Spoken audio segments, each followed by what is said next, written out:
प्रार्थना करेंगे। गुरुर्ब्रह्मा गुरुर्विष्णु गुरुर्देवो महेश्वरा, गुरुर्साक्षात् परब्रह्म तस्मै श्री गुरवे नमः। तस्मै श्री गुरवे नमः। ओम शांति शांति। हम यूनिवर्सल प्रेयर करेंगे। शायद 10 को मिल जाता है। हाँ, यूनिवर्सल प्रेयर करेंगे और उसके बाद करेंगे। तो आप मेरे पीछे बोल सकते हो आप। ओके, तो चालू करेंगे हम। Oh hidden life, life vibrant in by in every atom, every atom, oh hidden light, oh and light shining in shining in every atom, every atom, oh hidden love, oh in love, embracing all in oneness, awareness or may each who May each feels feels himself himself as one with thee as one with thee. know he is He is also one also one also with every other. with every other. Thank you. तो हम कर रहे थे theosophy के part book, जो किताब है जो उमा शंकर की लिखी हुई है, उसको हम आगे लेके जा रहे हैं। यस, तो आप जानेंगे प्रकृति में बुराई, पेज नंबर 188। ओके, इधर तक आ गए हैं, आगे पढ़ेंगे हम।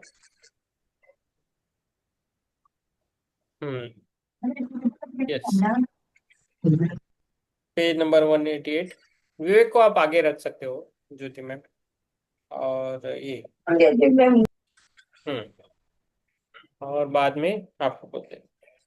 प्रकृति में बुराई हमारे ग्रह और उससे संबंधित हर चीज के निर्माता के रूप में सृष्टिकर्ता देव और उस निर्माता के मार्गदर्शक बल के रूप में जो एक ही समय में अच्छा और बुरा है, अच्छाई और बुराई का सूत्र है। ये निर्माता स्वयं में न तो अच्छा है और न ही बुरा, लेकिन प्रकृति में इसके विभेदित आयाम से इनमें से एक या दूसरे अर्थात अच्छा या बुरे चरित्र को ग्रहण कराते हैं।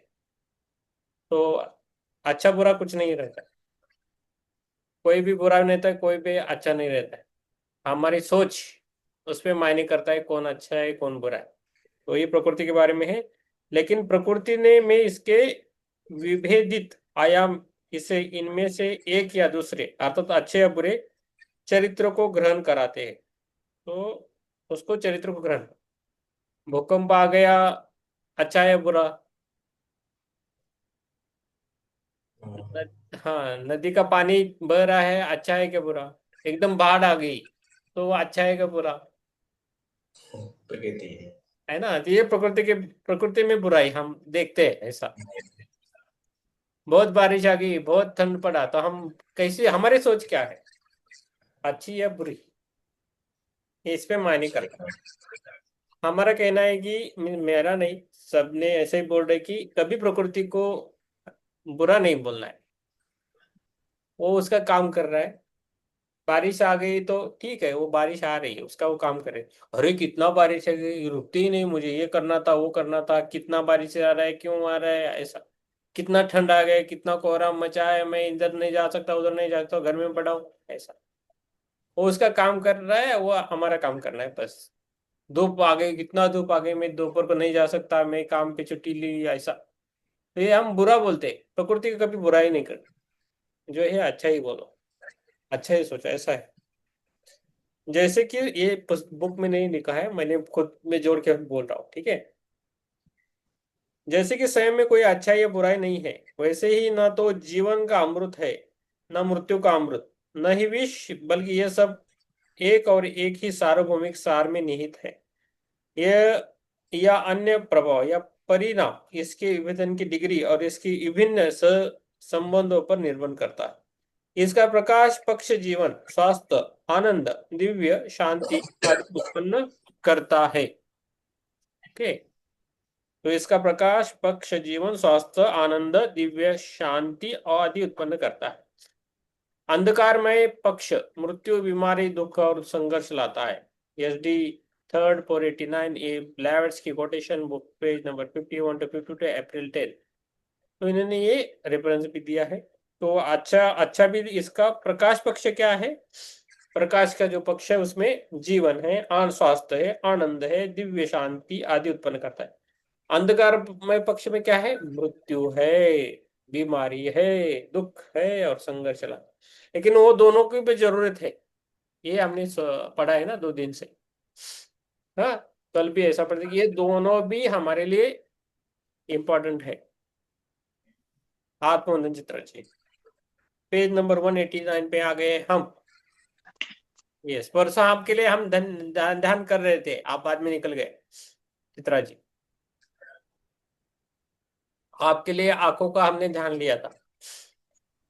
Yes thank you. यस। और ज्योति मेरी मैम भी आप कैसे हो? और चित्रा मैम आप भी कैसे हो? बोल दीजिए हमें। मैं ठीक हूँ और मैं भी ध्यान कर रही थी पर बैठ नहीं पा रही थी तो मैंने लेटे ही लेटे किया। हाँ, आप कैमरा ऑफ करके लेट सकते हो, कुछ प्रॉब्लम नहीं मैम। ठीक है, आपको लगा तो हम थोड़ा और अलग अलग ध्यान कर रहे हैं अभी, थोड़ा चेंज किया है ध्यान करने में। म्यूजिक म्यूजिक बंद ही हो गया है मान लो, अफर्मेशन वाइज कर रहे हैं, थोड़ा अलग, थोड़ा एक्सपेरिमेंट कर रहे हैं अलग अलग। ठीक है, थैंक यू। यस। और ज्योति मैम आप कैसे हो? अभी ठीक है ना आपकी तबीयत? रिकवरी वैसे ही है सर, सर्दी वैसी ही है। आप हो ऑफिस रही जा है। रहे हो? ऑफिस? हाँ हाँ, ऑफिस तो रोज जाती हूँ सर। ओके, ठीक है। हाँ। ठीक है, ठीक है, हम ध्यान ऐसा ही करेंगे। हाँ, पेज नंबर 189 है, पहला पैराग्राफ है। शैतान पैदा करने के लिए मानव जाति से बाहर कोई शैतान, कोई बुराई नहीं। शैतान पैदा करने के लिए मानव जाति से बाहर कोई शैतान, मानव जाति के बाहर कोई शैतान नहीं है। एनिमल में कोई शैतान है क्या? पंछियों में कोई शैतान है क्या? हमने सब कुछ रेडी रखा है शैतान हो गया। कोई बुराई नहीं है। व्यक्त संसार में बुराई एक आवश्यकता है। व्यक्त संसार में बुराई एक आवश्यकता है और उसको संभालने वालों में से एक है। एक यह प्रगति और विकास के लिए एक आवश्यकता है। बुराई होनी चाहिए तो प्रगति होती है, ऐसा बोला। बुरे लोग होने चाहिए, तकलीफ देने वाले लोग चाहिए हमारे आजू बाजू में, तभी हमारी प्रगति होती है, नहीं तो नहीं होती। हम उनको कोसते रहते लेकिन उनके कारण हमारी प्रगति होती है जीवन में। ये उल्टा है एक्चुअली, हम उसको समझना चाहिए। तो कोई हमें कठिनाई दे, प्रॉब्लम दे, तो अंदर से अंदर उनको थैंक यू बोलना है और उसको फेस करना है, ना ही उनको कोसना है। मेरे जीवन में ऐसा होके गया है, मैं बहुत सारा ग्रेटिट्यूड देता हूँ सबको। ठीक है, तो अपने जीवन में वो इमिडिएटली मत लीजिए। ठीक है, तो सब में जीवन में रहते हैं लोग, घर में रहेंगे, बाहर रहेंगे, समाज में रहेंगे, मित्रों में रहेंगे ना, रिश्तेदारों में रहेंगे, सब जगह रहते हैं। तो उनको थैंक यू बोलना और आगे चलना है। ठीक है, बुराई का अपने आप में कोई अस्तित्व नहीं है और यह अच्छाई की अनुस्मृति मात्रा है तथा इसका अस्तित्व केवल उसके लिए है जिससे इसका शिकार बनाया गया है। बुराई का अपने आप में कोई अस्तित्व नहीं है। देखो, बुराई का कोई अस्तित्व ही नहीं है, तो हम क्यों माने? अभी ये पुस्तक बोल रहा है, लेकिन लेकिन हम पुस्तक पढ़ने के बाद बोला कि ये बुरा है, वो बुरी है, चलो चला चलने लगा फिर से। तो छोड़ देना है। हम जब पढ़ते हैं तो हमें वो सब हमारे भीतर जाना चाहिए, सब इम्प्लीमेंटेशन होना चाहिए लाइफ में, है ना? तभी होता है सब कुछ। बुराई का अपने आप में कोई अस्तित्व नहीं है और ये अच्छाई की अनुपस्थिति मात्र है। और ये अच्छाई की अनुपस्थिति मात्र है। ओके, तथा इसका अस्तित्व केवल उसके लिए है अरे जिसे इसका शिकार बनाया गया है। क्या बोल रहे हैं, और ये अच्छाई की अनुपस्थिति मात्र है तथा इसका अस्तित्व केवल उसके लिए है जिसे इसका शिकार बनाया गया है, ऐसा बोले।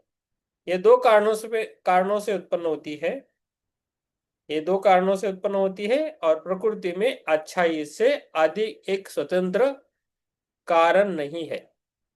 क्या बोल रहे हैं इसमें अभी, और प्रकृति में अच्छाई से अधिक एक स्वतंत्र कारण नहीं है। प्रकृति अच्छाई या बुराई से रहित है, तो प्रकृति में कुछ अच्छाई नहीं है, बुराई भी नहीं है, हमेशा याद रखना है। प्रकृति प्रकृति है बस, हमारा सोचना अलग है, हम सोचते हैं ऐसा ये प्रकृति के बारे में, है ना। तो हम सोचते हैं सबके बारे में, प्रकृति के बारे में हमारी सोच है, तो उसको हमें छोड़ देना चाहिए। तो प्रकृति क्या है, अच्छाई भी नहीं है, बुराई भी नहीं है, ये मान के चलती है। ठीक है, हमें अंडरलाइन करना चाहिए लाइन को, प्रकृति अच्छाई या बुराई से रहित है। उमाशंकर पांडे ने बहुत अच्छी लिखी है बुक, आगे चलेंगे। वह केवल अपरिवर्तनीय नियमों का पालन करती है, वह केवल अपरिवर्तनीय नियमों का पालन करती है जब वो या तो जीवन और आनंदित है।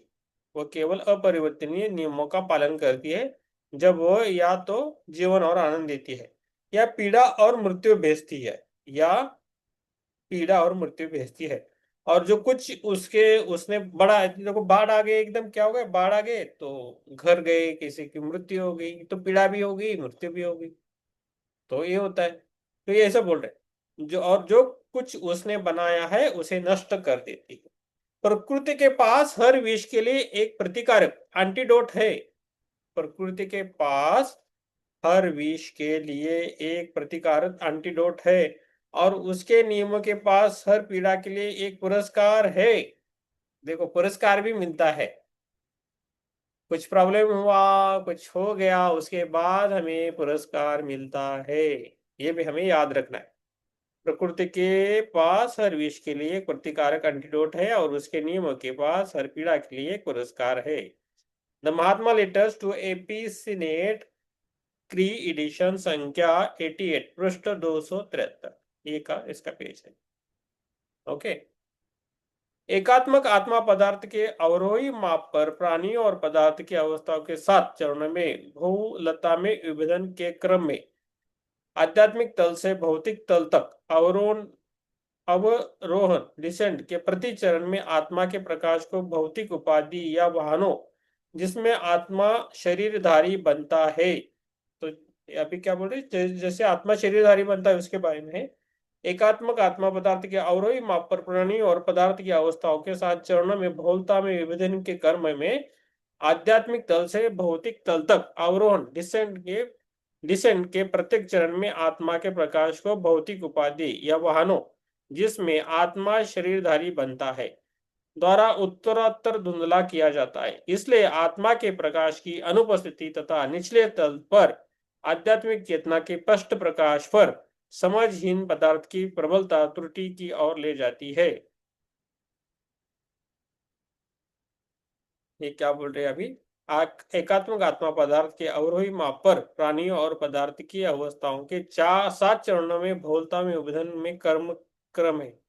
7 चरण है, उसमें क्या है, आध्यात्मिक तल से भौतिक तल तक, आध्यात्मिक तल से भौतिक तल तक अवरोहन मीनी डिसेंट है, डिसेंट अवरोहन के प्रत्येक चरण में आत्मा के प्रकाश को भौतिक उपाधि या वाहनों जिसमें आत्मा शरीरधारी बनता है द्वारा उत्तरोत्तर धुंधला किया जाता है।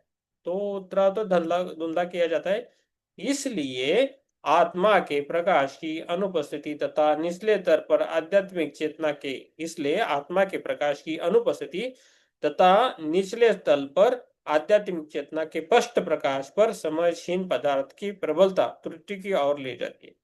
तो धुंधला हो गया तो वो त्रुटि की तरफ लेके जाता है, और इसलिए इसे बुराई कहा जाता है। पेज नंबर 190 पे आगे हैं,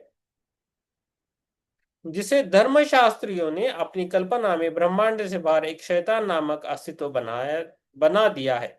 ऊपर तेजोमय प्रकाश या ईश्वर है, नीचे विविध जीवन और प्रकाश अंधकार है, दोनों शाश्वत। जैसा स्वर्ग है, नरक है, पाताल लोग है, ऐसा हम बोलते हैं ना, तो वो भी इसके बारे में बोल रहे हैं। दोनों शाश्वत में एक है, लेकिन अभिव्यक्ति में द्वैत है, अच्छाई और बुराई। ईश्वर और शैतान ऐसा ही मनुष्य है। बृहत ब्रह्मांड का सूक्ष्म जगत वह द्वैत जीवात्मा है, मर्त्य और अमर उसका विदित जीवन और अंधकार है। दोनों शाश्वत में एक है, दोनों शाश्वत में एक है, लेकिन अभिव्यक्ति में द्वैत है, अच्छाई और बुराई। ईश्वर और शैतान ऐसा ही मनुष्य है।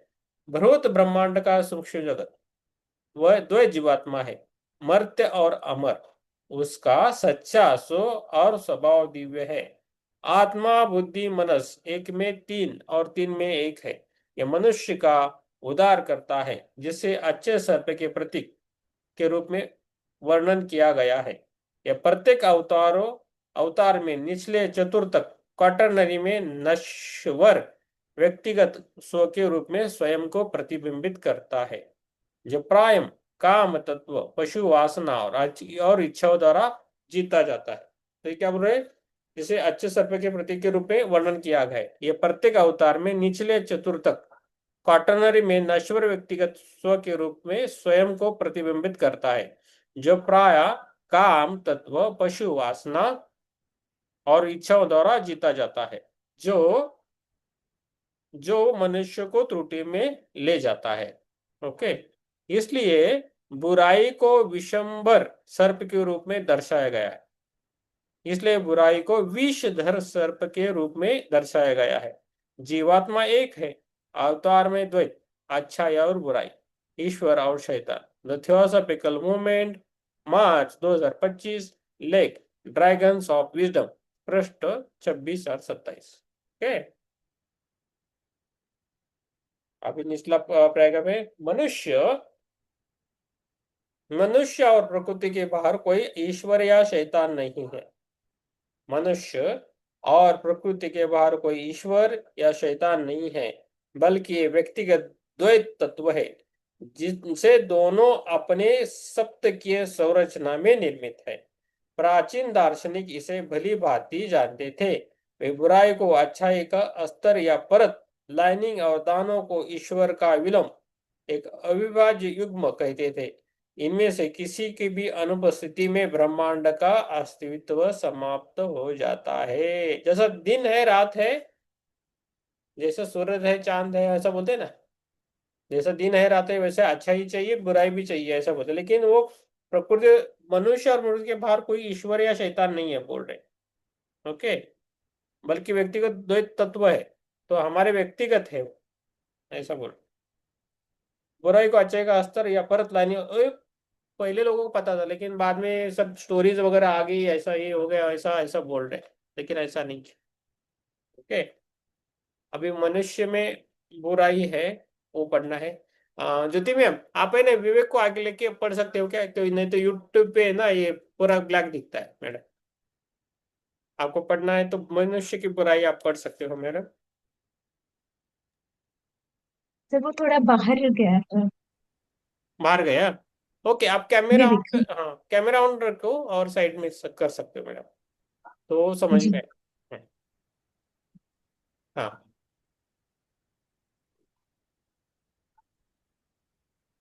यस जी। मैम, हाँ आप थोड़ा थोड़ा आपको मनुष्य हाँ जैसा समझाना है समझा सकते हो। ओके, और कुछ थकान आ गई तो आप बोल सकते हो, कुछ प्रॉब्लम नहीं। मनुष्य में बुराई ये पूरा पार्ट ले सकते हो आप मैडम। जी जी सर। मनुष्य में बुराई। जब मनुष्य जब मनुष्य जीवात्मा अपनी लंबी विकासीय यात्रा पर निकला, तो वह निर्दोष और अज्ञानी था, अर्थात वह नैतिक निर्णय लेने में असमर्थ था। वास्तव में उसे अभी तक नैतिक निर्णय लेने की आवश्यकता का सामना नहीं करना पड़ा था। ईडन के अलंकारिक उद्यान में जो अचैतन्य भोलापन की स्थिति का प्रतीक है, उसे उस युगीय कार्य की कोई कल्पना नहीं थी जिसके साथ उसका सामना करना था। न ही उन कारकों के बारे में कोई जागरूकता थी जो उसकी परिपूर्ति अकॉम्प्लिशमेंट की दिशा में उसकी प्रगति में सहायता करेंगे या रोकेंगे। लेकिन एक बार जब उसने अच्छे और बुरे के ज्ञान के वृक्ष का फल खा लिया तो उसे अपनी नग्नता का पता चल गया। स्व चैतन्यता के जन्म स्व स्व चैतन्यता के जन्म तथा उन द्वंद्वों के बारे में जागरूकता के लिए पौराणिक प्रतीकवाद जिनके बीच तब से वह है और उसे चुनना पड़ा। अब उसके पास अज्ञानता और भोलापन की ढाल नहीं थी। यह एक आवश्यक और अपरिहार्य पग था। उसे स्व चैतन्य अनुभव, परिश्रम और पीड़ा के माध्यम से सीखने की दुनिया में ले जाया गया। उसने सर्वदा के लिए अचैतन्य आनंद का स्वर्ग छोड़ दिया। जीवन के वृक्ष का ज्ञान, जन्म और मृत्यु के चक्र से मुक्ति का ज्ञान अब भविष्य के गर्भ में है। यह एक नए ईडन में पाया जाना है जो चैतन्य आनंद का अर्जित स्वर्ग का एक स्थान है। यहाँ ये कहा गया है कि जब मनुष्य अर्थात जीवात्मा अपनी लंबी विकासीय यात्रा पर निकला तो वह बिल्कुल निर्दोष था, भोला था, अज्ञानी था और नैतिक निर्णय लेने में वह समर्थ नहीं था, वह असमर्थ था। मगर बाद में क्या हुआ कि ईडन के अलंकारिक उद्यान में जो अचैतन्य भोलापन की यह स्थिति का यह जो प्रतीक है, उसे युगीय कार्य की कल्पना नहीं थी। तो ये हुआ कि उसे फिर अच्छाई बुराई के इस दुनिया में लाया गया। उसे पौराणिक प्रतीकवाद जिनके बीच वह तब से है, वह उसे चुनना पड़ा और इस तरह से अब उसके पास अज्ञानता और भोलापन की ढाल नहीं थी। यह आवश्यक था और अपरिहार्य भी था। यह जो हुआ था उसके साथ वो बहुत जरूरी था। स्व चैतन्य का अनुभव, परिश्रम और पीड़ा के माध्यम से सीखने की दुनिया में ले जाया गया और उसने सर्वदा यह चैतन्य का आनंद का स्वर्ग छोड़ा।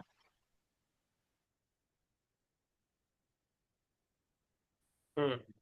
फिर कहने का तात्पर्य यह है कि सारी चीजें ज्ञान से पता चलती हैं और जब पता चलती हैं तो उससे पीड़ा भी मिलती है। जब तक व्यक्ति भोला बना रहता है तब तक उसे इस चीज का ज्ञान पता नहीं चलता है और जब तक पता नहीं चलता है वो नैतिक निर्णय लेने में भी असमर्थ रहता है। तो ये बहुत जरूरी है कि अगर हम अपनी जिंदगी में कोई नैतिक निर्णय लेना चाहते हैं तो सबसे पहले हमें ज्ञान होना चाहिए क्या सही है क्या गलत है उसका, और उस हिसाब से ही हम निर्णय ले पाएंगे। मगर इस पूरी प्रक्रिया में थोड़ा बहुत दुख संघर्ष भी हमारे हिस्से आ जाता है, उसे अपनाने के लिए हमें पूरी तरह से तैयार रहना चाहिए। जिसको हम बुराई समझते हैं वह केवल मनुष्य के स्तर पर है। इस संदर्भ में एक महात्मा का निम्नलिखित कथन प्रासंगिक है।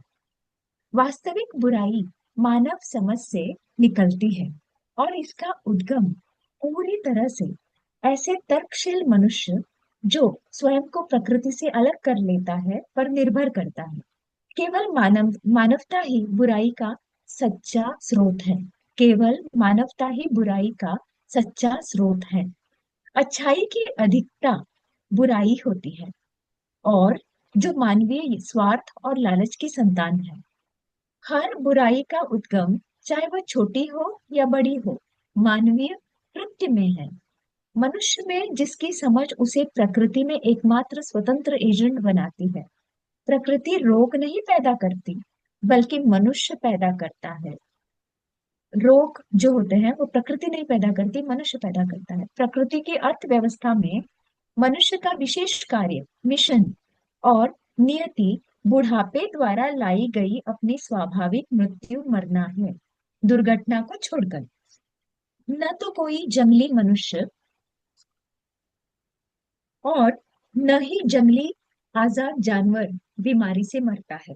तो पहले इसी पर बात कर लो कि यहाँ ये कहा गया है कि मनुष्य प्रकृति, बुराइयां प्रकृति नहीं बनाती, बुराइयां मनुष्य बनाता है। और वो बुराई क्या है? तो वो बुराई मनुष्य के भीतर जो स्वार्थ और लालच है उसकी संतान है। यानी व्यक्ति क्या करता है, स्वार्थ और लालच में जो कुछ भी कुकर्म करता है उसके हिसाब से वो अच्छे ही कर्म होते हैं, कुछ पाने की कोशिश करता है, मगर इसमें जो कर्म स्थापित होते हैं वही उसकी बुराई है। तो इस तरह से बुराई इंसान बनाता है, प्रकृति नहीं। ये एक बात है। फिर यहाँ पर अंतिम 3 पंक्तियों में ये कहा गया है कि प्रकृति की जो अर्थव्यवस्था है, मनुष्य का विशेष कार्य एक मिशन होता है, और वो क्या है? नियति के अनुसार बुढ़ापे द्वारा लाई गई अपनी स्वाभाविक मृत्यु, अनलेस दुर्घटना कोई हो जाए तो उसे छोड़कर अल्टीमेट क्या है कि मृत्यु उसकी होनी है। न तो कोई जंगली मनुष्य, न तो कोई जंगली मनुष्य और न ही कोई जंगली आजाद जानवर बीमारी से मरता है।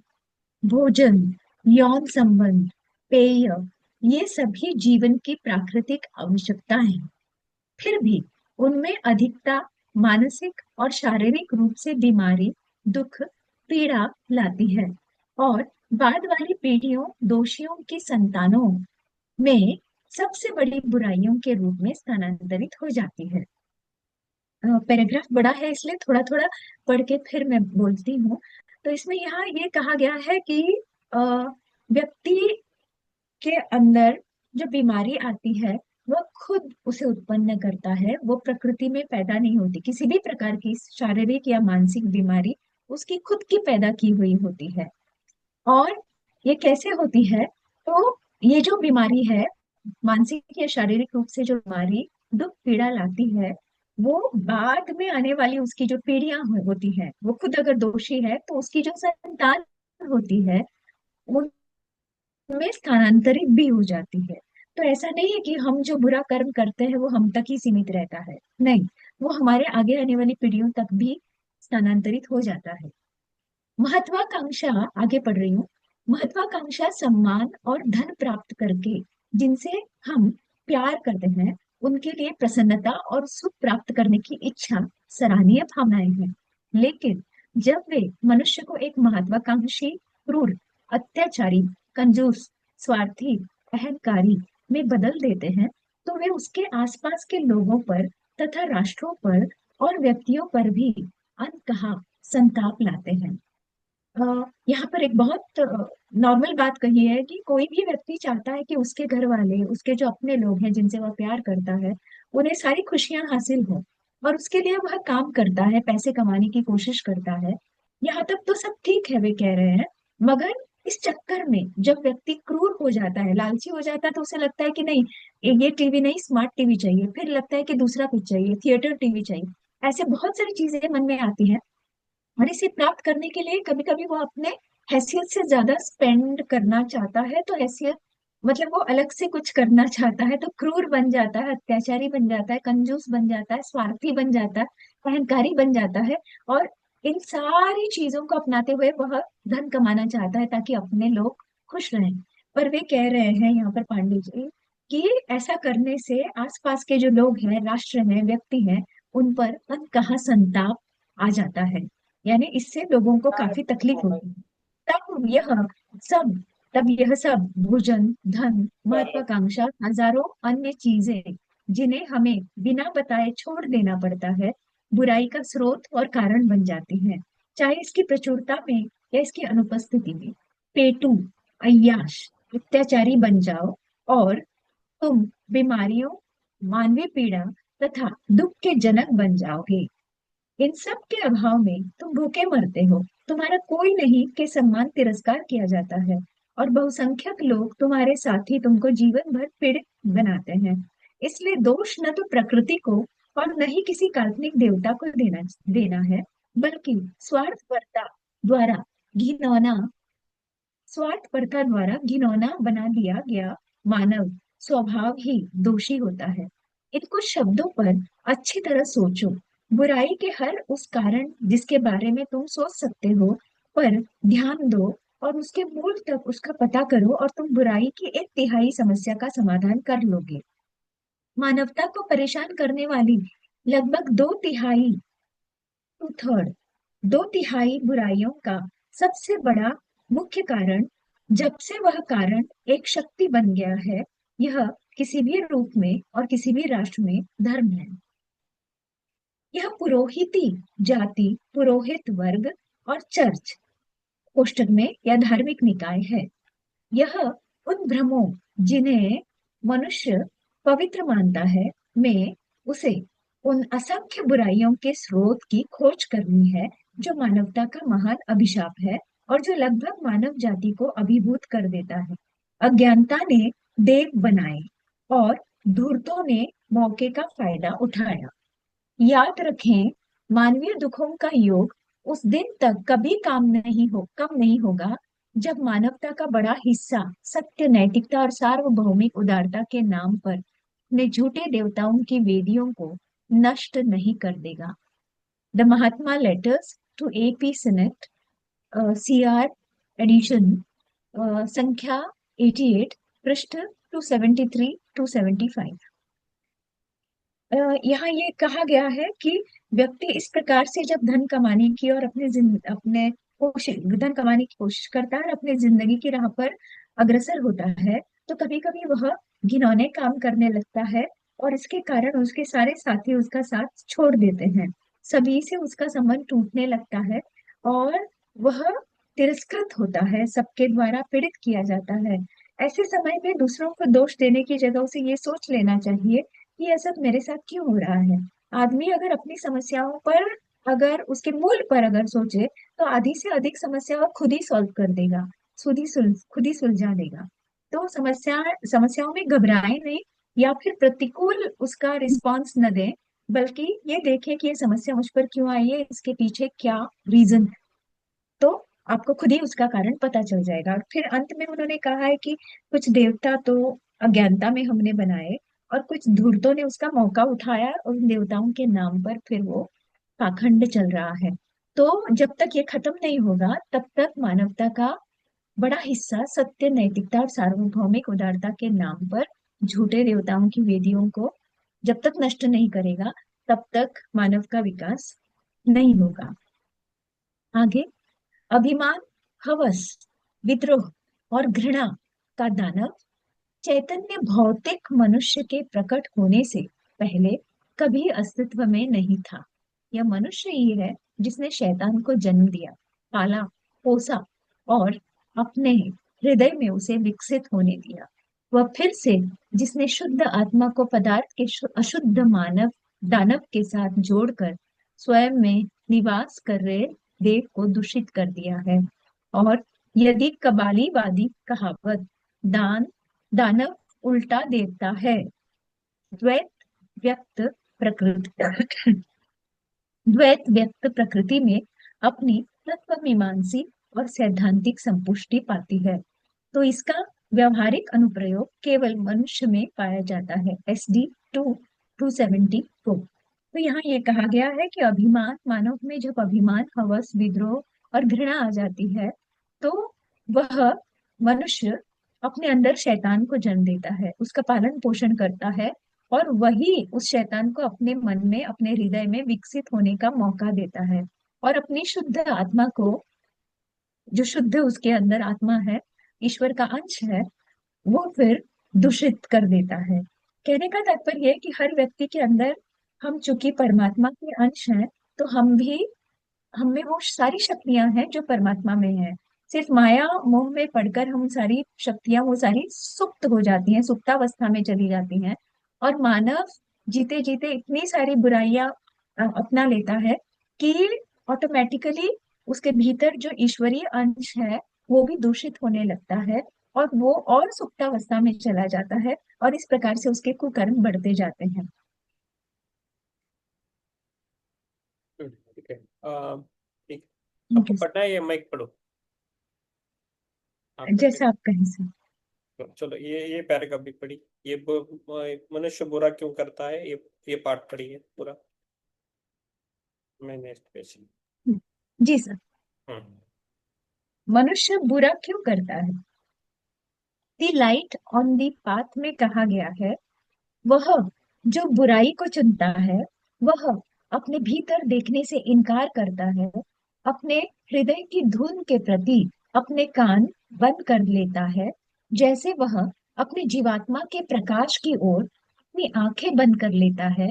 वह ऐसा इसलिए करता है क्योंकि उसे इच्छाओं में जीना आसान लगता है। किंतु समस्त जीवन के नीचे एक प्रबल धारा है जिसे रोका नहीं जा सकता। महान जल, ग्रेट वाटर्स वास्तव में वहां है।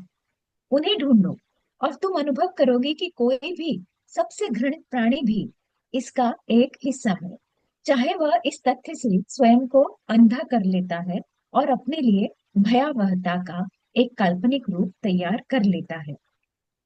तो यहाँ ये कहने का प्रयास ये बताया गया है कि व्यक्ति क्या करता है, वह खुद अपनी बुराई को चुनता है और अपने भीतर देखने से वह इनकार करता है। अगर वह एक बार अपने भीतर देख लेता तो उसे हृदय की धुन सुनाई देती, उसे सुन लेता, तो उसे जीवात्मा का प्रकाश दिखाई देता और फिर वो बुराई से हट जाता। मगर उसे अपनी इच्छाओं की पूर्ति में, जीने में इतना आनंद आता है कि वह उसे इस प्रकार का जीवन आसान लगने लगता है। और वह ये करता है कि इच्छाएं जन्म देने लेती है, उसके अंदर जन्म लेती है, और वह उसके हिसाब से आगे चलने लगता है, बुराइयां करने लगता है और कभी भी अपने भीतर झांक कर नहीं देखता। फिर यहाँ ये कहा गया है कि तो जीवन के सबसे प्रबल धारा में अगर आप देखें तो ग्रेट वाटर्स हैं, और वो जो धारा प्रवाह है, उस धारा प्रवाह में अच्छे घृणित हर प्रकार के व्यक्ति उससे जुड़े हुए हैं। इस तथ्य से वह अगर स्वयं को अवगत करा लेता है तो वह एक भयावह जिंदगी से बच सकता है। मगर वह ऐसा नहीं करता है और इसलिए अपने लिए भयावहता का एक काल्पनिक रूप तैयार कर लेता है। अर्थात हर व्यक्ति को अपने भीतर झांक कर देखना चाहिए और जीवात्मा के प्रकाश का दर्शन करना चाहिए और सोचना चाहिए कि मैं ईश्वरीय अंश हूँ, मैं ईश्वर स्वरूप हूँ, तो मुझे उसी तरह से अपना व्यवहार होना चाहिए और उसी दिशा में उसे पहल करनी चाहिए। मगर कोई अंदर झांक कर देखे तब ना, ऐसा। Page number 194, 194। 94। मनुष्य के लिए प्रासंगिक वास्तविकता के रूप में बुराई, मनुष्य के लिए प्रासंगिक वास्तविकता के रूप में बुराई दिव्य समझ के सार्वभौमिक प्रकाश से प्राप्त उन मूल्यों को नकारना है। समझ में? मनुष्य के लिए प्रासंगिक वास्तविकता के रूप में बुराई दिव्य समझ के सार्वभौमिक प्रकाश से प्राप्त उन मूल्यों को नकारना, मनुष्य के लिए। ओके, मूल्य को नकारना है। मुझे वो ये शब्दशः अर्थ नहीं आता, लेकिन समझ सकता हूँ ये इसमें क्या है। ओके, तो मनुष्य स्वयं में बुराई पर विजय कैसे प्राप्त करे? मनुष्य स्वयं में बुराई पर विजय कैसे प्राप्त करे? मनुष्य स्वयं में बुराई पर विजय कैसे प्राप्त करे, ये बहुत इंपॉर्टेंट है। अपनी लाइफ में इम्प्लीमेंट कर सकते हैं ये सब, खाली पढ़ाई करने के लिए नहीं। इसमें से एक एक वाक्य भी हमने अपनी लाइफ में इम्प्लीमेंट किया तो बहुत सारी हमारी जिंदगी बदल जाती है। आपको बहुत सारा सुकून मिलने लगता है, आपको सुख कारक लगता है। ओके, मनुष्य पाप का कारण और सृजनकर्ता होने के नाते उसका विध्वंसक भी बन सकता है। मनुष्य पाप का कारण और सृजनकर्ता होने के नाते उसका विध्वंसक भी बन सकता है। मानवता अपनी इकाइयों में बुराई के प्रभावों पर विजय प्राप्त कर उन पर स्वामित्व प्राप्त कर सकती है, किंतु केवल अपने जीवन की पवित्रता और अच्छे कार्यों के द्वारा ही। तो किंतु केवल अपने जीवन की पवित्रता और अच्छे कार्यों के द्वारा। हमारा जीवन पवित्र रखना और अच्छे कार्य करने, ये हमेशा रखना है, याद रखना है। ओके, और इस समाज में ना अभी भी है ना अच्छाई का भी प्रभाव है बुराई से, देखा गया तो। हम जब भी निर्णय लेते हैं, किसी को कुछ पद देते हैं, कुछ देते हैं, तो पूरा उसका 360 डिग्री हम देखते हैं वो कैसा है क्या है, पर ही उसको देते हैं। तो बुराई का इतना आलम नहीं है, जो कम रहता है वही ज्यादा उछलता है। लेकिन सभी जगह 100 में एक दो रहते हैं बुराई, लेकिन उसको ही हम पकड़ के बैठे हैं। जो बाकी 99 है उनकी अच्छाई हमें नहीं दिखती है, वो उस पर हमें ध्यान देना है। ठीक है, मनुष्य में संबंधित शक्तियां द्वैत, पेज नंबर 194 है।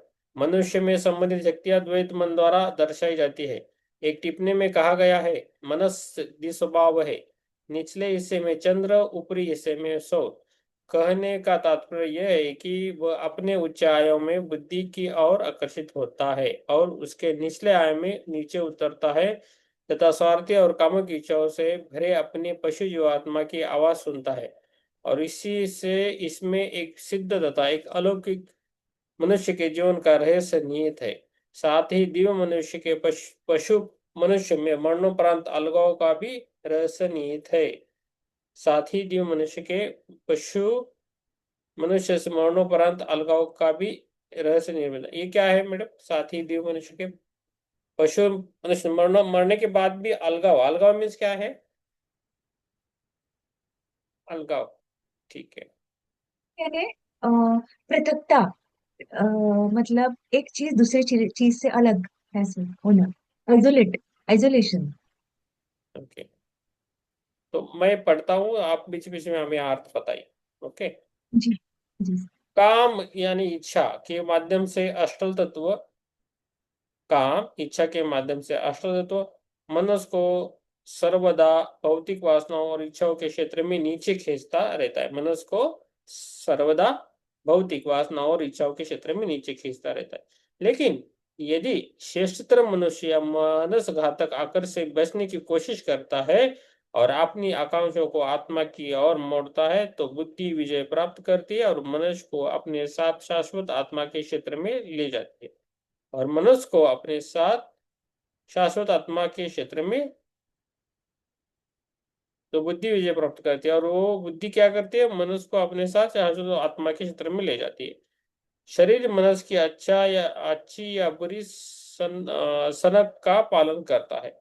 मनुष्य बुद्धि के प्रकाशन का अनुसार करने की कोशिश करता है लेकिन प्राय असफल रहता है। तो जो अच्छे लोग हैं ना, उनके बारे में बोला है, मनस तत्वों को जो बुद्धि है वो लेके जाती है आगे स्तर पर, और निचले स्तर पे उनको भोगना पड़ता है। यही बोल रहे हैं। Page number 195। ये बड़ा है क्या? 947 है, बड़ा है। जितना होता है उतना पढ़ेंगे। ओके।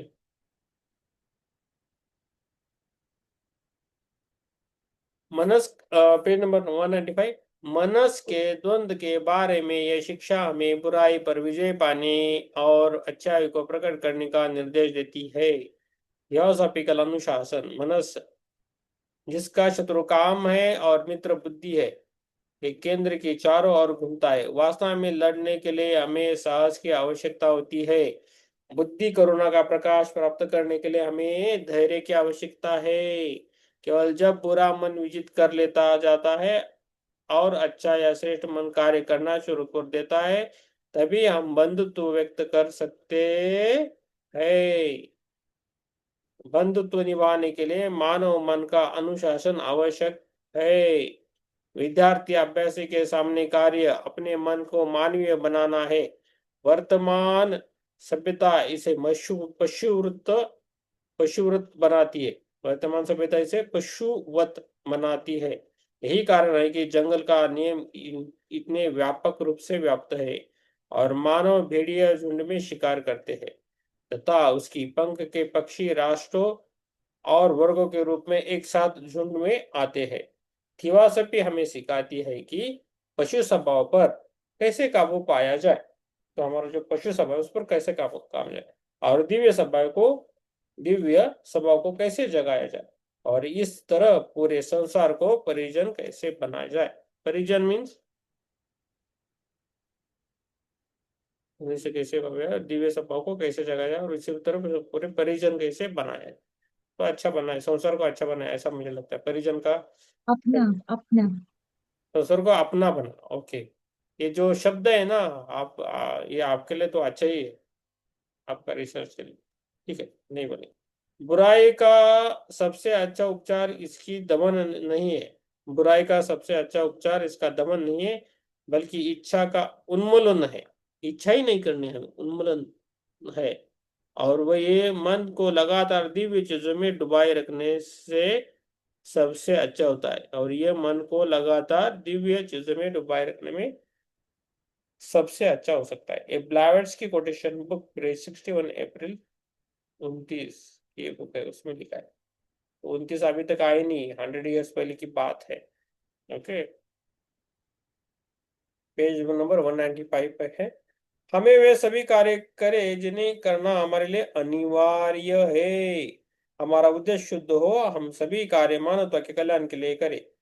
जब हम दूसरों के लिए कार्य करते हैं तो हमारी जीवात्मा पर आए पर्दे हट जाते हैं, क्योंकि हृदय और मन की त्रुटि में वास्तविकता स्तर है। इसलिए हमें इस बात पर ध्यान देना चाहिए कि हम केवल सभी कार्य केवल इसलिए करें क्योंकि वे किए जाने वाले हैं।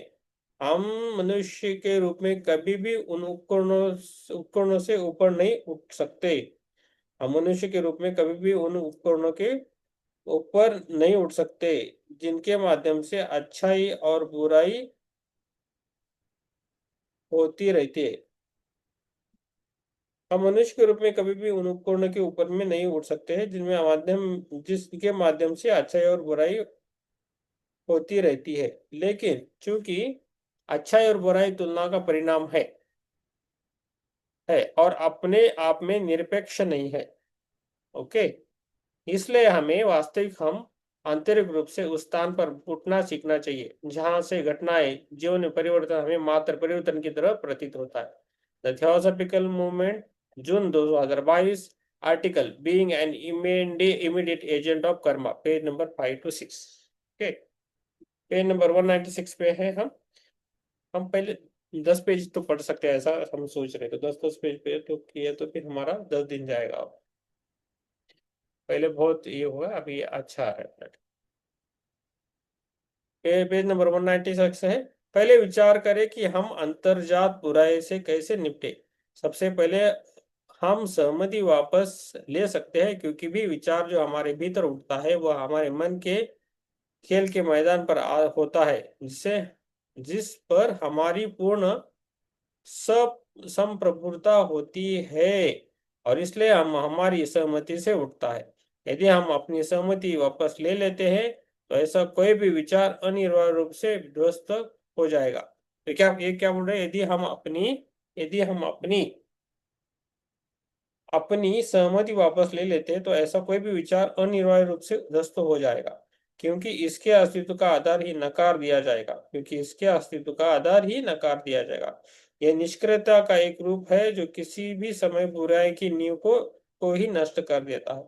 इसे प्रभावी ढंग से करने के लिए हमें अपने मन पर संपूर्णता को पहचाने और इस पर जोर देने की आवश्यकता है। हमेशा याद रखें, अपनी इंद्रियों द्वारा अपने मन को खेल का मैदान न बनाने दो, जैसा कि हम डिवाइस ऑफ द साइलेंस में सिखाया गया है। हम निष्क्रिय प्रतिरोध के रूप को सौम्य तामसिक प्रकृति के रूप में सोच सकते हैं। ठीक है, हमेशा याद रखिए, अपनी इंद्रिय द्वारा अपने मन को खेल का मैदान न बनाने दो, जैसा कि हम डिवाइस ऑफ द साइलेंस में सिखाया गया है।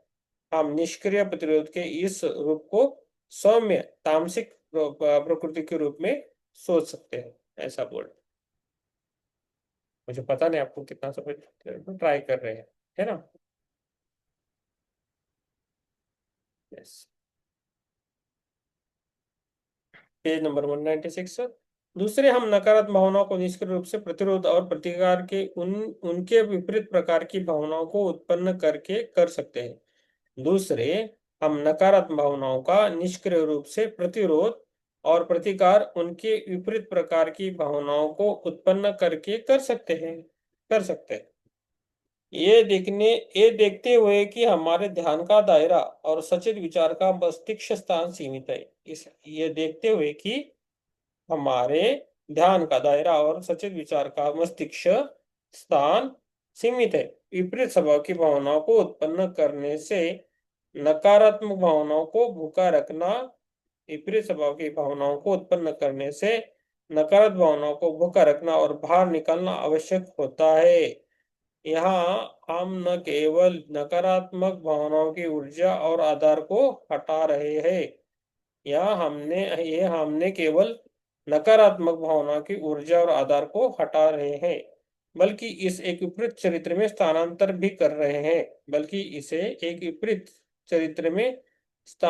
भी कर रहे। इसलिए इस प्रकार की निष्क्रिय प्रतिरोध को राजसिक प्रकृति का माना जा सकता है। ऐसा मैडम ये आप समझाइए हमें, ये पैराग्राफ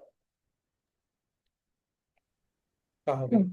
हाँ हाँ हाँ, ये वाला लास्ट वाला ना सर। हाँ हाँ। हम्म, हम नकारात्मक भावनाओं का निष्क्रिय रूप से प्रतिरोध और प्रतिकार उनके विपरीत प्रकार की भावनाओं को उत्पन्न करके कर सकते हैं। इस पर पहले ध्यान देते हैं सर, कि हमारी जो नकारात्मक भावनाएं हैं हम्म उनका निष्क्रिय रूप से प्रतिरोध करना है, सक्रिय रूप से नहीं। सक्रिय यानी एक्टिव। सो एक्टिव रूप से नहीं, पैसिव रूप से हमें उनका प्रतिरोध करना है। हम्म और विरोध या प्रतिरोध करना अपनी नकारात्मक भावना। सो नेगेटिव फीलिंग अगर आती है तो एक्टिवली नहीं, पैसिवली उनका प्रतिरोध करना है और प्रतिकार करना है। उनके विपरीत प्रकार की भावनाओं को उत्पन्न करके कर सकते हैं। तो ये सब कैसे कर सकते हैं?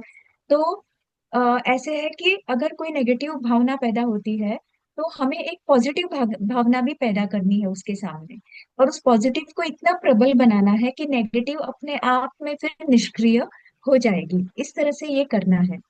फिर हम्म वो कहते हैं, यह देखते हुए कि हमारे ध्यान का दायरा और सचेत विचार का मस्तिष्क स्थान सीमित है, कि हम जिस चीज पे ध्यान देते हैं उसका दायरा और हमारे जो विचार, सचेत विचार जो है, उसका जो मस्तिष्क है वो बहुत ही लिमिटेड है। तो विपरीत स्वभाव की भावनाओं को उत्पन्न करने से नकारात्मक भावनाओं को भूखा रखना और बाहर निकालना आवश्यक होता है। मतलब ये है कि अगर एक बार आपने सकारात्मक भावनाएं उत्पन्न की अपने भीतर, छोटे से इस मस्तिष्क में सकारात्मक भावनाएं अगर आने लगी तो ऑटोमेटिकली ये नकारात्मक भावनाएं भूखी रह जाएंगी। और भूखी रहने के कारण वो उनको लगेगा कि अरे ये बंदा तो मुझे ध्यान ही नहीं दे रहा है मेरी तरफ, तो वो ऑटोमेटिकली फिर निकल जाएंगी। जैसे कोई मेहमान, मतलब कहा नहीं है पर मुझे ऐसे लगा कि जैसे कोई मेहमान आए, दो मेहमान आए और एक मेहमान बुरा है, उसकी तरफ अगर हम निग्लेक्ट किया तो उसे लगेगा अरे ये तो निग्लेक्ट कर रहा है, चलो मैं निकलता हूँ, इनके यहाँ बैठने का कोई मतलब नहीं है। और दूसरा जो अच्छा है जिसका आप सम्मान करते हैं वो तो रुकना चाहेगा आपके पास। बस वही बात है।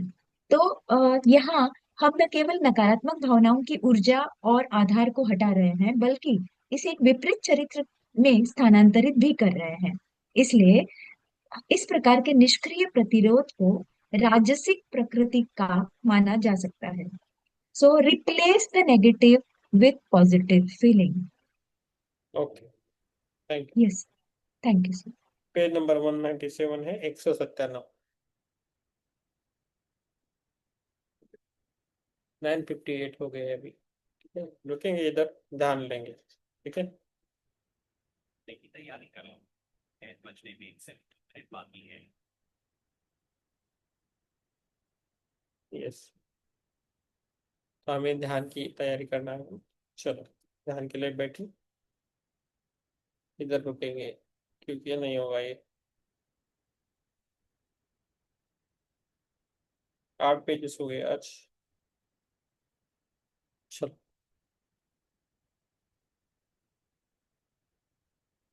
चलो, ध्यान में बैठिए आराम से। कोई प्रश्न है तो पूछे। आज का ध्यान हम चित्रा मैम, ज्योति मैम, माधुरी मैम, प्रभाकर, मेरे लिए, सबके लिए करें।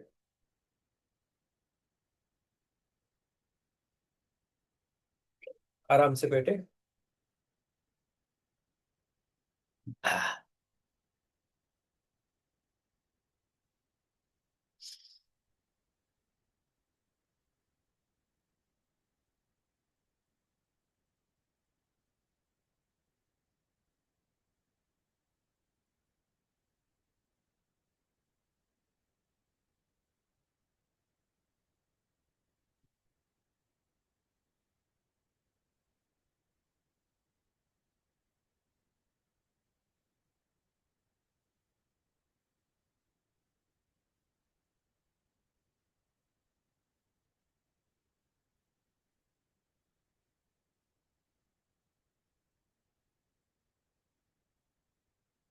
आराम से सांसों पे ध्यान देना है और बैठना है।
आराम से बैठना है। सांसों को गहरी तरह से लेना है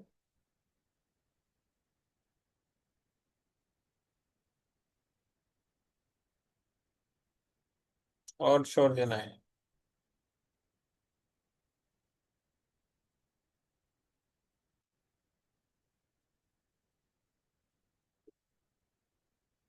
सांसों को लेना है और छोड़ देना।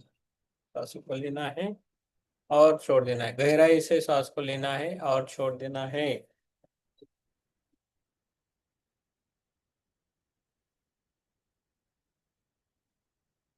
नाक से गहरी सांस को अंदर लेना है और मुंह से धीरे धीरे बाहर छोड़ना है। हर सांस के साथ शरीर को ढीला छोड़ते जाए। हर सांस के साथ शरीर को ढीला छोड़ना है हमें। हर सांस के साथ शरीर को ढीला छोड़ते जाना है।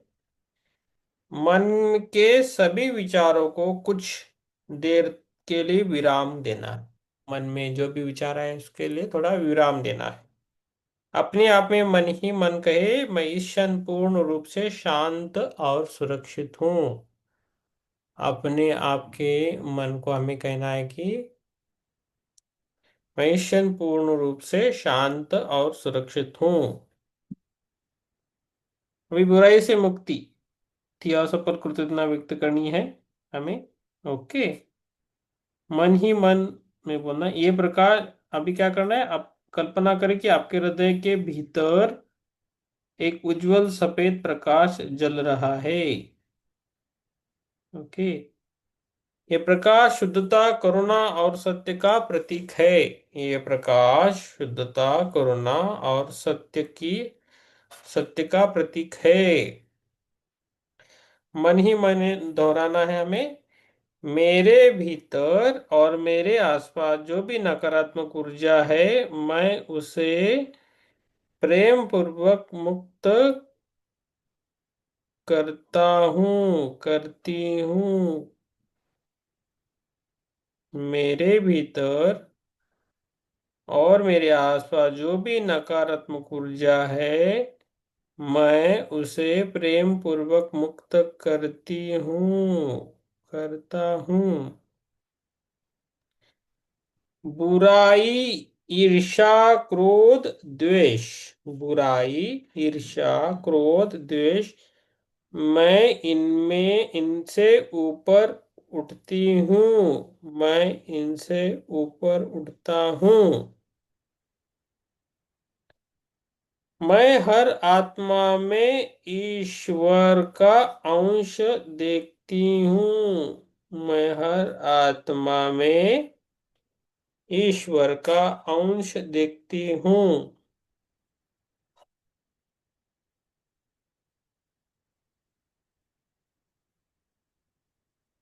अभी बोलना है। अभी हमें कृतज्ञता व्यक्त करनी है। थैंक यू बोलना, ग्रेटिट्यूड लेना है। हे परम सत्ता, हे परम सत्ता, मैं आपका धन्यवाद करती हूँ कि आपने मुझे सही और गलत समझने की बुद्धि दी। तो सही समझ की बुद्धि दे, इसलिए वो थैंकफुल है। मैं जीवन में मिले हर अनुभव के लिए आभारी हूँ। मैं जीवन में मिले हर अनुभव के लिए आभारी हूँ, क्योंकि उन्होंने मुझे बेहतर इंसान बनाया है।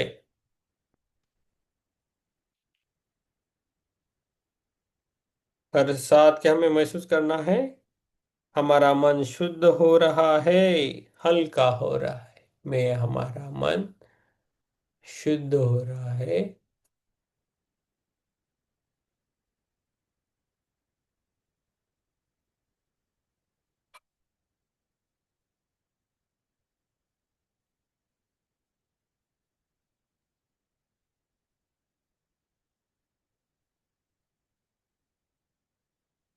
हर सांस के साथ महसूस करना है, हमारा मन शुद्ध हो रहा है, हल्का हो रहा है।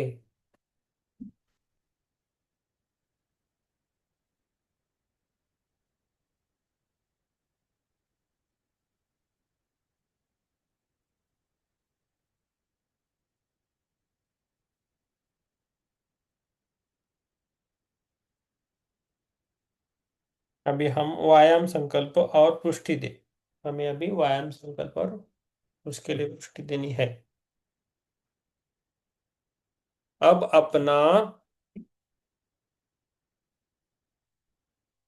अपना ध्यान शरीर पर लाएं। अब अपना ध्यान शरीर पे लेके आए। कल्पना करें हम स्वस्थ, ऊर्जावान और सक्रिय है। कल्पना करें हम सभी स्वस्थ, ऊर्जावान और सक्रिय है। और मन ही मन दोहराना है, मेरा शरीर मजबूत और लचीला है। मेरा शरीर मजबूत और लचीला है। मुझे व्यायाम करना पसंद है। मुझे व्यायाम करना पसंद है।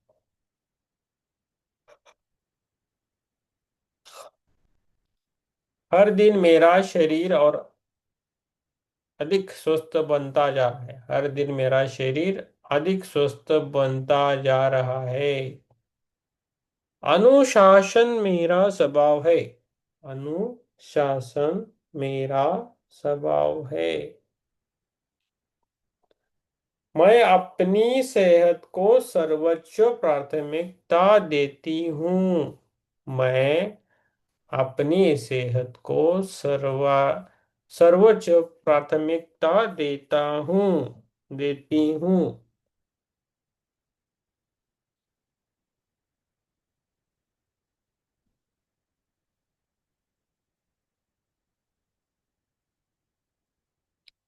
देखिए कि आप मुस्कुराते हुए व्यायाम कर रहे हैं। हमें अपनी कल्पना करना है कि हम व्यायाम कर रहे हैं और दौड़ रहे हैं और सक्रिय जीवन जी रही है। ये चित्र आपके अवचेतन में गहराई से स्थापित हो रहा है। अभी क्या है? शरीर जल ध्यान। अभी शरीर में जो पानी है 70%, उसको हमें पकड़ के ध्यान करना। किसी के हाथों में दर्द है, किसी के पैरों में दर्द है, किसी के पेट में दर्द है, किसी का सिर दुखता है। इस सभी के लिए हमने ये बना, आंखें बंद करना है टोटल। अब अपना ध्यान शरीर के भीतर मौजूद जल तत्वों पर लाए। आपका शरीर लगभग 70% पानी से बना है। 70% पानी से बना है। हमारा शरीर 70% पानी से बना है।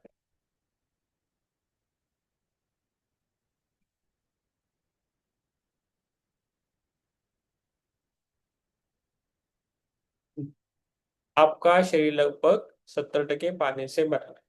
धीरे धीरे महसूस करना है कि यह जल जीवित है। धीरे धीरे इस जल को जीवित करना है, बुद्धिमान है और आपको हर कोशिका में प्रवाहित हो रहा है। और आपकी हर कोशिका, धीरे धीरे महसूस करना है कि ये जल जीवित है, बुद्धिमान है और आपकी हर कोशिका। धीरे धीरे महसूस करें कि ये एक जल जीवित है, बुद्धिमान है और आपकी हर कोशिका में प्रवाहित हो रहा है।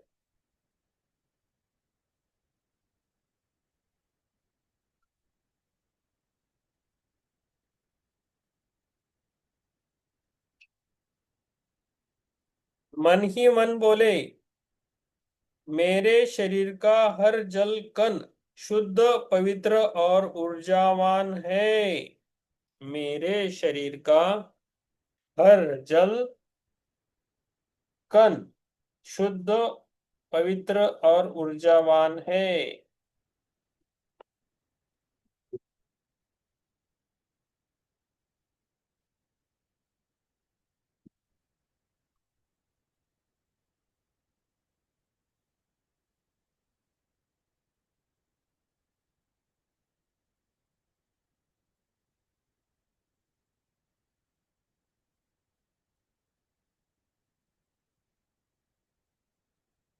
मेरे शरीर का जल मुझे स्वस्थ, शांत और संतुलित बनाता है। मेरे शरीर का जल मुझे स्वस्थ, शांत और संतुलित बनाता है। मेरे भीतर का जल मेरी हर कोशिका को प्रेम और उपचार दे रहा है। मेरे भीतर का जल मेरी हर कोशिका को प्रेम और उपचार दे रहा है।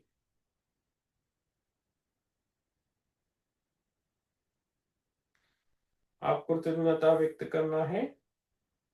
हे मेरे शरीर के जल, हे मेरे शरीर के जल, तुम्हारा धन्यवाद कि तुम मुझे जीवन दे रहे हो। हे मेरे शरीर के जल, तुम्हारा धन्यवाद कि तुम मुझे जीवन दे रहे हो, मुझे पोषण दे रहे हो, मुझे स्वस्थ रख रख रहे हो, मुझे स्वस्थ रख रहे हो। महसूस करें कि भीतर से ठंडक, शांति और ताजगी फैल रही है। हमें अंदर से महसूस करने की हमारे भीतर ठंडक, शांति और ताजगी फैल रही है। सांस को लेना है और छोड़ देना है। सांस को लेना है और छोड़ देना है। अभी गुरु तत्व पुष्टि देना है। अब अपने भीतर गुरु तत्व का स्मरण करें। अब अब अब अपने भीतर गुरु तत्व का स्मरण करें। कल्पना करें कि आपके सामने आपके गुरु, मार्गदर्शक या दिव्य चेतना का प्रकाश उपस्थित है। कल्पना करें कि आपके सामने आपके गुरु, मार्गदर्शक का दिव्य चेतना, आप चेतना का प्रकाश उपस्थित है।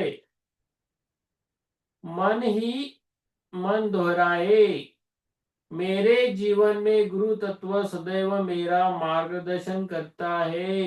मेरे जीवन में गुरु तत्व सदैव मेरा मार्गदर्शन करता है। मेरे जीवन में गुरु तत्व सदैव मेरा मार्गदर्शन करता है। मुझे सही समय पर सही दिशा प्राप्त होती है। मुझे सही समय पर सही दिशा प्राप्त होती है। मैं विनम्रता से सीखता हूँ। मैं विनम्रता से सीखती हूँ। मेरे भीतर भी गुरु चेतना जागृत हो रही है। मेरे भीतर गुरु चेतना भी जागृत हो रही है।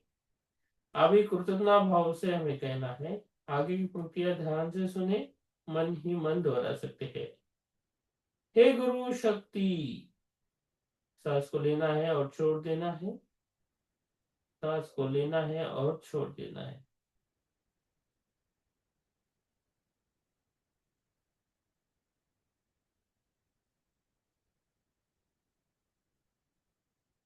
अभी सांस को अंदर लेना है और छोड़ देना है।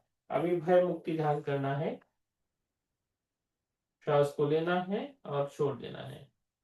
जब हम सांस को अंदर लेते हैं हमारे अंदर साहस आ रहा है, और जब हम छोड़ रहे हैं तो हमारा जो भय वो हमारे शरीर से बाहर जा रहा है। भय, उत्साह से अपने मन के भीतर छिपे भय को देखे।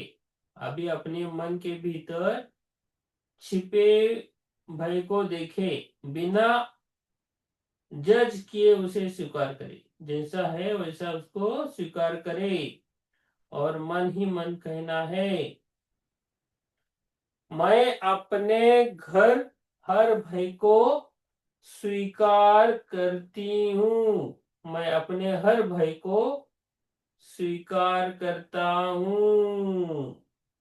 मैं अपने सारे भय को स्वीकार करता हूँ। मैं सुरक्षित हूँ।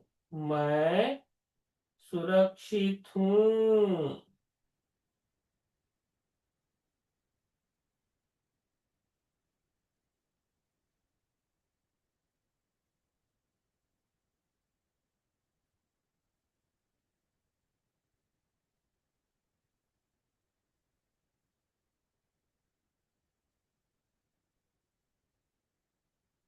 और में भी ना, मैं अपने हर भय को स्वीकार करती हूँ। मैं सुरक्षित हूँ। भय केवल एक विचार है, सत्य नहीं है। भय केवल एक विचार है, सत्य नहीं है। मेरे भीतर अपार साहस है। मेरे भीतर अपार साहस है।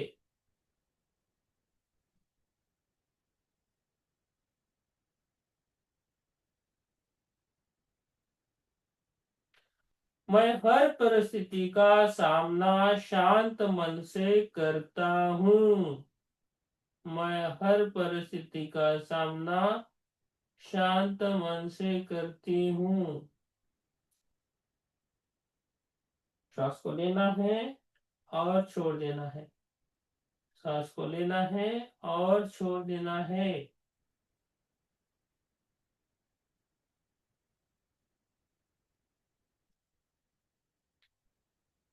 अब हर सांस के साथ महसूस करना है, भय पिघल रहा है। हमारा भय पिघल रहा है। आप सांस से भरते जा रहे हो। आप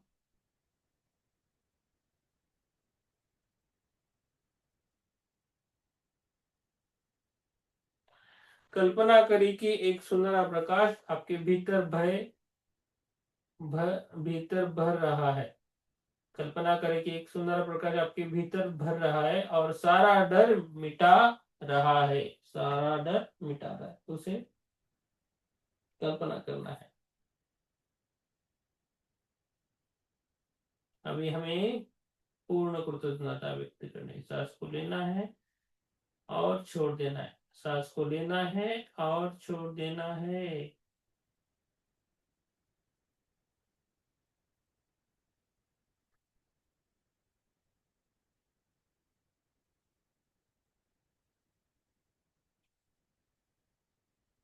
अभी हमें पूरे सत्र के लिए पूर्ण कृतज्ञता व्यक्त करनी है। अब पूरे सत्र का सार अपने भीतर अनुभव करें। मन ही मन बोले, मैं अपने जीवन के लिए आभारी हूँ। मैं अपने जीवन के लिए आभारी हूँ।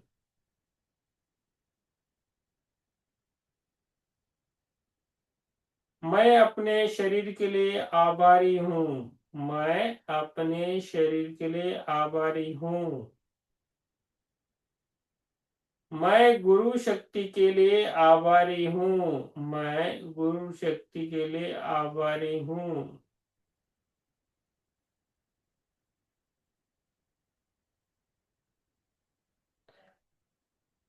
हे गुरु शक्ति के लिए आभारी हूँ। मैं गुरु शक्ति के लिए भी आभारी हूँ। मैं इस सुंदर साधना के लिए आभारी हूँ। मैं इस सुंदर साधना के लिए आभारी हूँ। 3 गहरे सांसें लेनी है और छोड़ देनी है।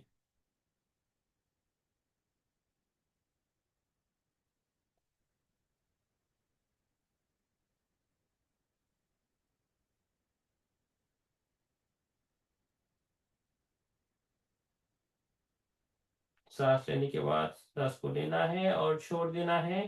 धीरे धीरे उंगलियों हिलाए, शरीर को महसूस करना है। सभी को हमें ग्रेटिट्यूड देना है, थैंक यू बोलना है। पृथ्वी माता को थैंक यू बोलना है। पंच महाभूतों को थैंक यू बोलना है, सभी को हमें थैंक यू बोलना है।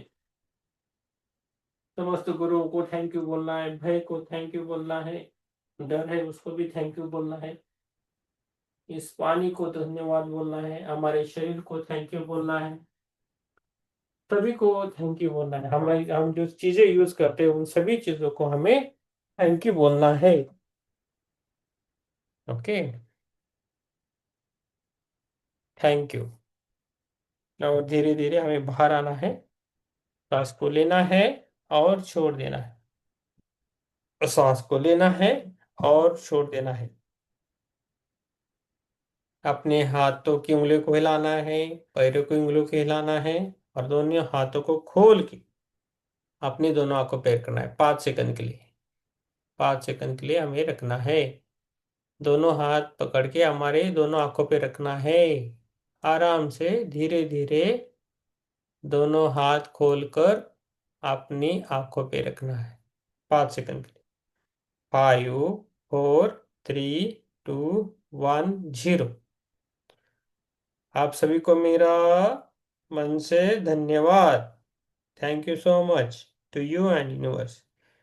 Thank you so much, thank you so much. आप सभी का हेल्थ अच्छा रहेगा। Thank you, thank you. Yes, Chitra ma'am ये अच्छा है ना टेक्निक? हाँ जी। तो इससे थोड़ा जल्दी हो जाएगा। हम इसमें किसी पर डिपेंडेंट नहीं है, हम खुद लेंगे इसके हाँ जी। लिए।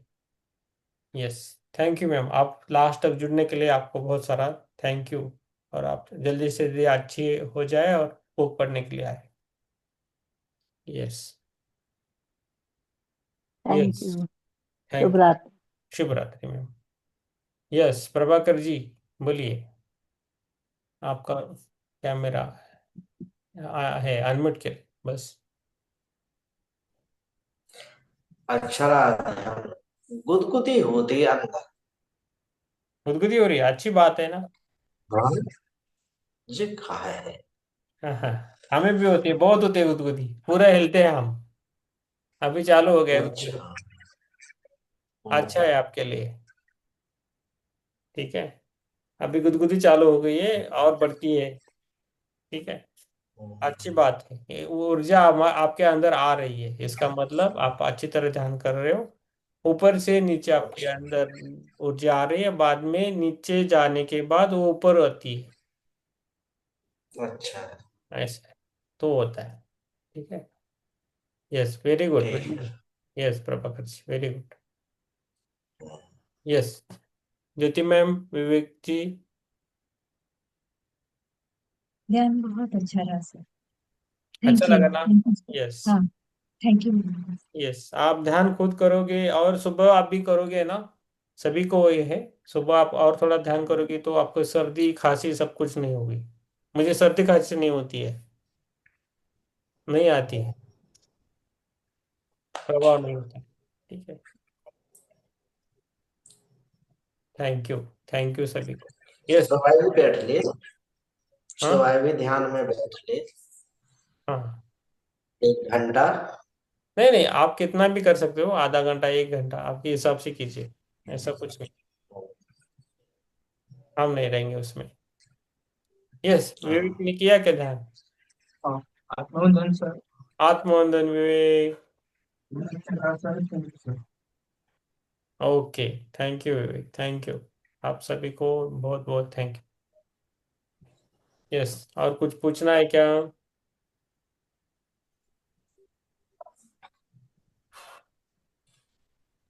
यस, आज माधुरी जी का मैसेज आ गया।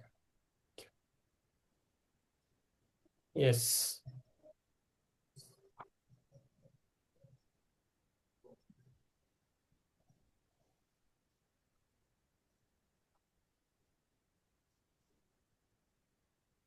ठीक है।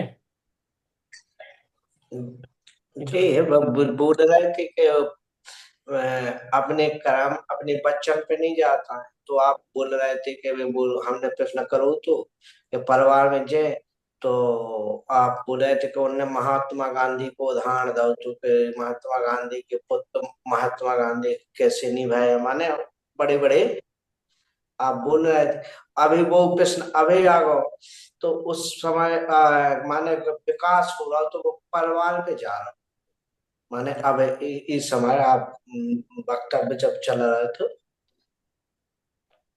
कि आपका समझ में नहीं आ रहा है। आप मुझे फोन कीजिए बाद में कल वगैरह, ठीक है?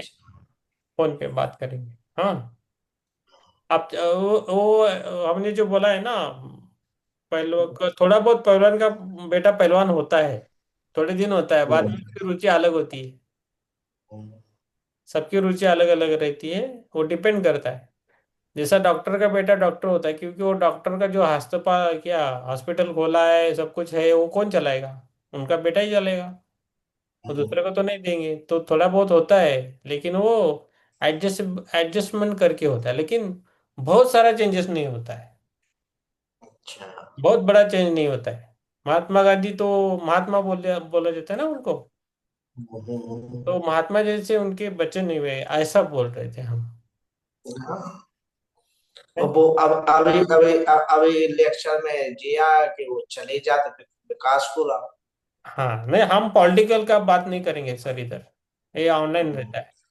पॉलिटिकल ज्यादा नहीं करने की बात, अच्छा जो अच्छा है उतना ही बोलेंगे, छोड़ देंगे। पॉलिटिक्स नहीं बात करेंगे इधर, ठीक है? हम आध्यात्म में से हैं, आध्यात्मिक तरीके से बात करते हैं, ठीक है? हम बोलेंगे धीरे धीरे आपसे, आपका समझ में अभी आप अच्छा कर रहे हो इतना हम बोलते हैं, और आप में फर्क दिख रहा है, ठीक है? आप खुद ही बोल रहे हो उसका। हम्म। ठीक यस। जय Shri Ram. Thank you so much. है। आप सभी को धन्यवाद, थैंक यू, शुभ रात्रि। सभी को शुभ रात्रि।